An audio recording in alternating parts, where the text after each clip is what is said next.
Hallo ihr Lieben, schön, dass ihr wieder mit dabei seid. Ich zeige euch heute, wie man das Top Greta näht. Hier seht ihr es von hinten. Es hat nämlich ganz tolle Raffung am Rückteil und es wird mit einer Schleife geschlossen. Das finde ich, macht einen ganz schönen Rückenausschnitt. Wir haben dünne Träger und wir haben auch vorne nochmal eine Raffung am Halsausschnitt und das ganze Schnittmuster ist relativ locker gestaltet und das ist einfach perfekt für heiße Sommertage, denn wenn es so heiß ist, möchte man ja nichts so eng auf der Haut haben. Deswegen super toll, um damit im Sommer rumzulaufen und auch noch perfekt für Anfänger geeignet.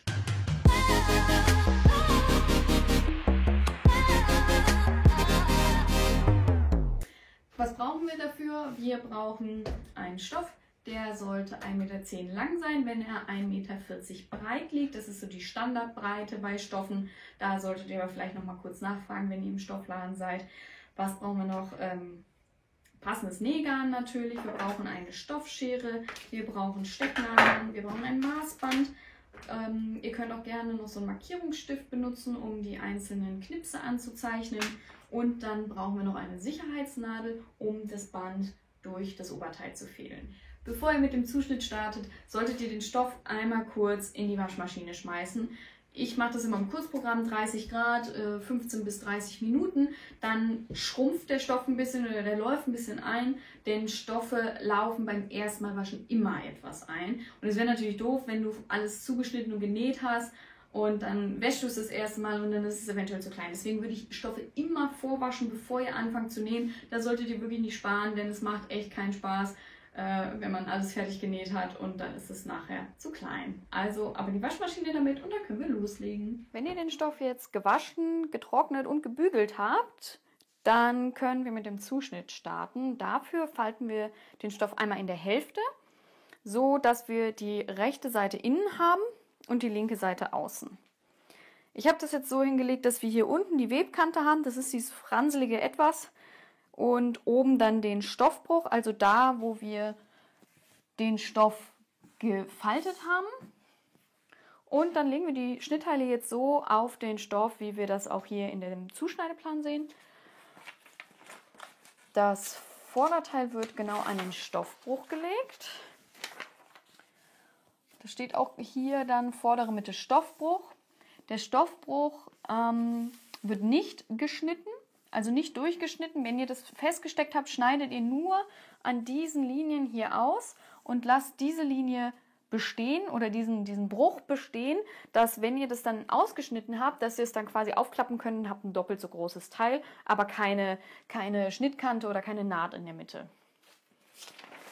Dann haben wir noch das Rückteil. Das Rückteil wird parallel zur Webkante gelegt.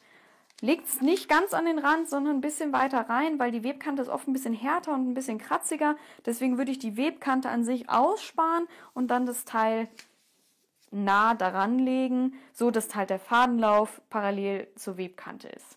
Ihr könnt das natürlich gerne auch nochmal ausmessen und schauen, ob ihr genau parallel zur Kante seid. Wenn man halt ein Schnittteil hat, was so nah an der Webkante ist, ist es nicht so schwierig, das parallel hinzulegen. Aber könnt ihr trotzdem machen. Dann haben wir als letztes noch das Bindeband. Wenn ihr mögt, könnt ihr das auch direkt an den Stoffbruch legen und dann habt ihr, und wenn ihr dann den Stoffbruch hier nicht abschneidet, dann habt ihr ein doppelt so großes Teil und braucht das dann gar nicht mehr zusammennähen. Dann steckt ihr die Nadeln auf, immer schön parallel hier an der Kante lang die Nadeln aufstecken und dann könnt ihr auch direkt an der Papierkante abschneiden. Denn bei meinem Schnittmuster sind Nahtzugaben enthalten. Das steht hier auch nochmal mit drin, dass Nahtzugaben enthalten sind und wie breit diese Nahtzugaben sind. Das wird aber auch in den Anleitungen immer wieder erwähnt, welche Breite an Nahtzugabe genäht wird. Das ist ganz wichtig, dass ihr wisst, ob die Nahtzugaben enthalten sind oder nicht. Denn es gibt auch Schnittmusterhersteller, die haben die Nahtzugabe nicht enthalten. Und da müsst ihr dann ein bisschen aufpassen, weil ihr dann Nahtzugaben noch zugeben müsst. Ich finde das Ganze immer ein bisschen nervig und zeitraubend, deswegen habe ich in meinen Schnittmustern immer die Nahtzugabe inkludiert und deswegen könnt ihr das auch direkt an der Papierschnittkante ausschneiden. Wir starten mit der Naht an der hinteren Mitte. Dafür nehmen wir uns die beiden Rückenteile, das sind die Teile, die einzeln sind. Und dann stecken wir uns die beiden Teile rechts auf rechts aufeinander, rechts auf rechts. Wir haben hier eine Markierung, das ist die Markierung für das Ende vom Schlitz, den wir hinten haben. Da würde ich jetzt als erstes mal eine Nadel reinstecken.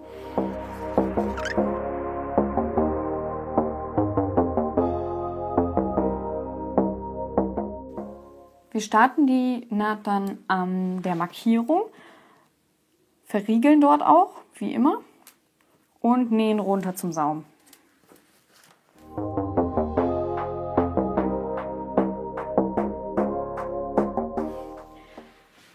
Wenn ihr die Naht genäht habt, werden die beiden Nahtzugaben auseinandergebügelt und es wird auch der Teil auseinandergebügelt, der nicht zugenäht wurde.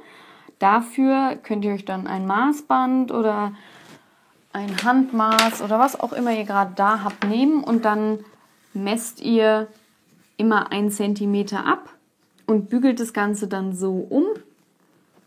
Also wenn ihr das Ganze gebügelt habt, sieht das Ganze so aus, von rechts und von links. Wir haben hier jetzt die beiden Teile, das ist der Rückenschlitz und wir haben das jetzt auseinandergebügelt, damit wir das Ganze absteppen können. Wir starten dann mit dem Absteppen vorne an der linken Seite, steppen einmal den Schlitz entlang bis zum Ende, hier wo die Naht beginnt, steppen einmal komplett über diese Naht drüber und dann auf der anderen Seite im gleichen Abstand wie auf der Seite, auf der linken Seite hier, steppen wir dann im gleichen Abstand rechts wieder hoch. Ich nehme dafür immer die Füßchenbreite, sage ich mal, also wie breit mein Füßchen ist, ist immer ein guter Abstand, kann man das Ganze dann schön absteppen. So, jetzt vorsichtig weiternähen bis zum Ende von der Naht, damit wir da genau drauf kommen.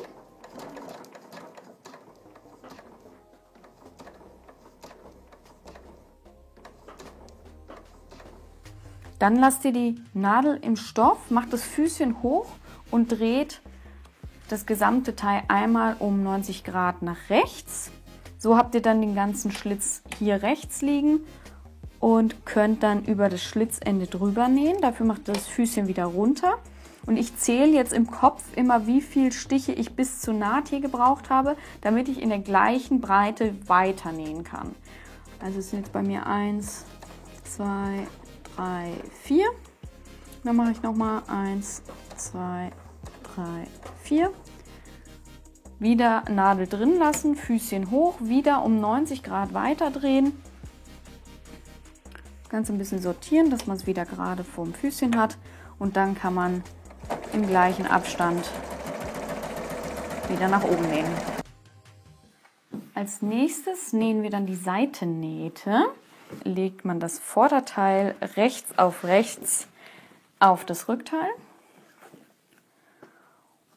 Und dann können wir jeweils die Seitennähte, also diese Naht und auch diese Naht, mit Nadeln feststecken und bei 1 cm zusammennähen. Und danach können wir die Nahtzugaben dann auseinanderbügeln.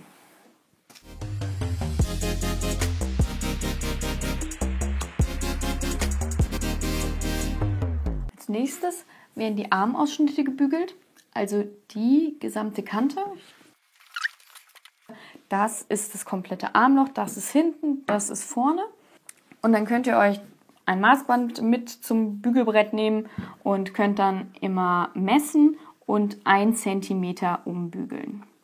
Gerade hier in dem Bereich, wo es sehr rund ist, ist es ein bisschen tricky. Da kann man mit dem Bügeleisen auch vielleicht ein bisschen ausdehnen, dass das Ganze eine schöne Rundung wird. Und dann können wir das, wenn es gebügelt ist, Füßchen breit absteppen und dann ist das Armloch auch schon fertig. So sieht das dann aus, wenn wir das Armloch gebügelt haben. Gerade hier die Stelle ist immer ein bisschen schwierig, gerade so unterm Arm, weil das eine sehr enge Kurve ist.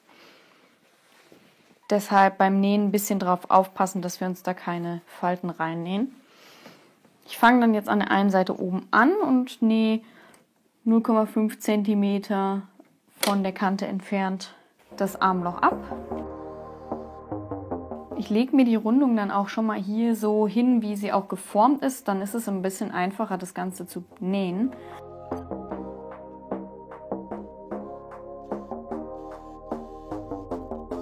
Durch das Nähen hat sich jetzt das Arm noch so ein bisschen gewellt. Da würde ich jetzt einfach mal mit dem Bügeleisen nochmal so von oben drauf bügeln, damit sich das Ganze wieder ein bisschen glatt legt, damit es wieder schön aussieht. Und wenn wir schon am Bügeltisch sind, können wir auch gleich die offenen Kanten oben noch schließen. Das ist die Kante und die beiden Kanten, die werden jetzt umgenäht bei 2 cm und dann bei 1,5 cm abgesteppt.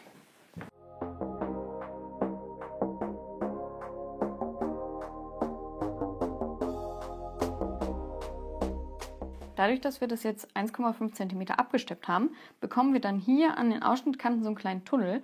Kann man so reinfassen. Und da kommt dann jetzt das Bindeband rein. Das müssen wir aber erst noch bügeln und absteppen.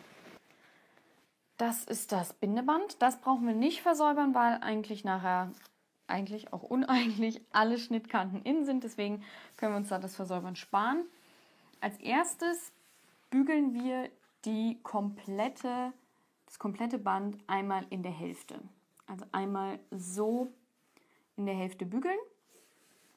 Dann klappen wir das Ganze wieder auf und bügeln beide Enden bis zu diesem Bügelbruch zurück. Das mache ich jetzt erst und dann zeige ich euch das nochmal und dann machen wir weiter. Ich zeige das jetzt hier nochmal an dem fertig gebügelten Band. Also ich habe als erstes das Band in der Hälfte gefaltet. Das ist ein bisschen schwierig, wenn man schon fertig gefaltet. Also in der Hälfte gefaltet, längs. Dann habe ich es wieder aufgeklappt, habe die beiden Enden nach innen gefaltet, mehr oder weniger bis zur Mitte. Hauptsache, es ist nach innen gefaltet. Und dann bügelt man das Ganze nochmal wieder zur Hälfte um. Und dann hat man ein Band, was komplett keine offenen Kanten mehr hat. Und dann brauchen wir das Ganze nur einmal knappkantig absteppen. Das können wir hier mit dem normalen Füßchen machen oder wir machen das mit einem Kantenfuß. So sieht mein Kantenfüßchen aus. Das hat hier unten eine Führung, mit der man wunderbar an der Kante dann lang nähen kann. Also wenn man das auf der Nähmaschine hätte, dann hätte man hier diese Führung, die kann man dann genau an der Kante machen und hat dann einen sehr gleichmäßigen Abstand zur Kante gesteppt. Wer das nicht hat, ist auch kein Problem. Wir machen das jetzt einfach mit dem normalen Nähfuß. Das ist manchmal ein bisschen wackeliger, aber im Endeffekt guckt da auch keiner so genau drauf. Genau, ich steppe das jetzt so bei 2-3 mm von der Kante entfernt ab. Immer schauen, dass die Kanten auch schön gerade aufeinander sind, dass ihr das ordentlich gebügelt habt, weil sonst kann es sein, dass der Stich teilweise nicht alle Lagen fasst und dann ist das Band offen. Das wäre natürlich nicht so gut.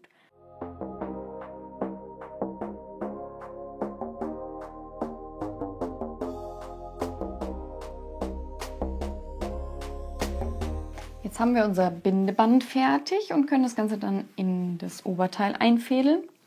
Dafür nehmen wir uns jetzt eine Sicherheitsnadel, stechen das durch den Anfang des Bindebands und dann starten wir hier hinten am Rückteil, an einem der beiden Rückteile, ist eigentlich wurscht, in welche Richtung ihr geht.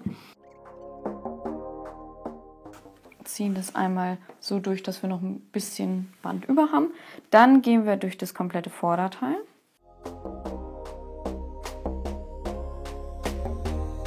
Und dann gehen wir hier vom Armloch in das zweite Rückenteil und kommen dann in die hintere Mitte wieder raus. Können die Sicherheitsnadel rausmachen. Und jetzt wäre es gut, wenn ihr das Oberteil einmal anzieht und euch jemand hilft, die einzelnen Teile richtig zu positionieren. Denn ihr könnt jetzt natürlich das Vorder- und Rückteil je nach Belieben raffen, wie ihr möchtet. Also möchtet ihr es ein bisschen stärker gerafft haben, ein bisschen weniger, möchtet ihr die Bänder auf der Schulter ein bisschen länger, ein bisschen kürzer.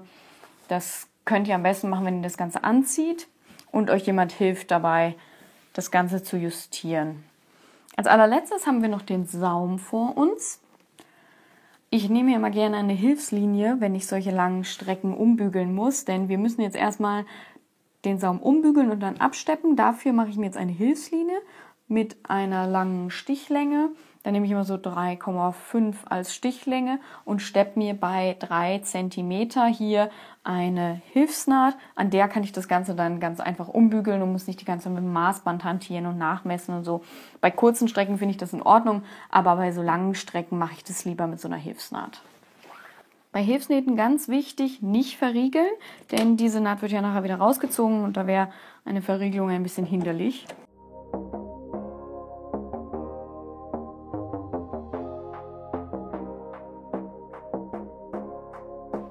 Zur Sicherheit würde ich mir auch noch mal ein paar Stecknadeln in den Saum stecken.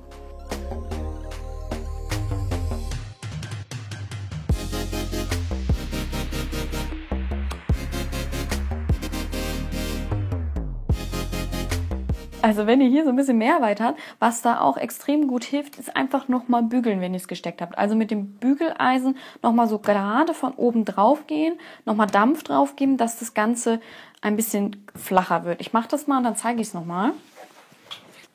So, ich habe das jetzt gebügelt und man sieht ganz schön, dass die Kante jetzt hier deutlich glatter ist. Und wenn wir dann da jetzt drüber nähen, gibt es auf jeden Fall keine Falten. Wir können das Ganze dann jetzt bei 2,5 cm absteppen. Ich beginne dann immer an einer Seitennaht, damit die Verriegelung nicht sofort sichtbar ist. Beim Absteppen schaue ich dann auch immer, dass alles schön glatt liegt und natürlich auch, dass ich von rechts absteppe, weil Nähmaschinen haben eigentlich immer von rechts den schöneren Stich und deswegen steppt man eigentlich immer von rechts ab, weil das einfach schöner aussieht.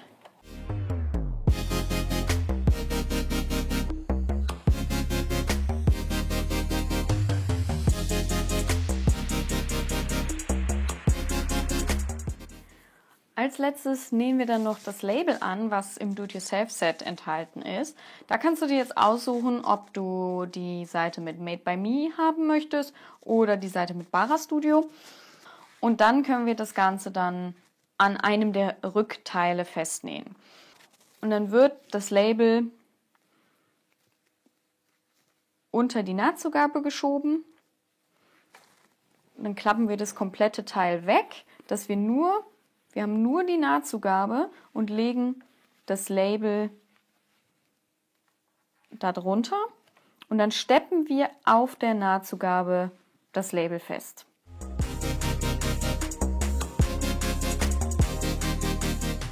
So, das Top Greta ist jetzt fertig.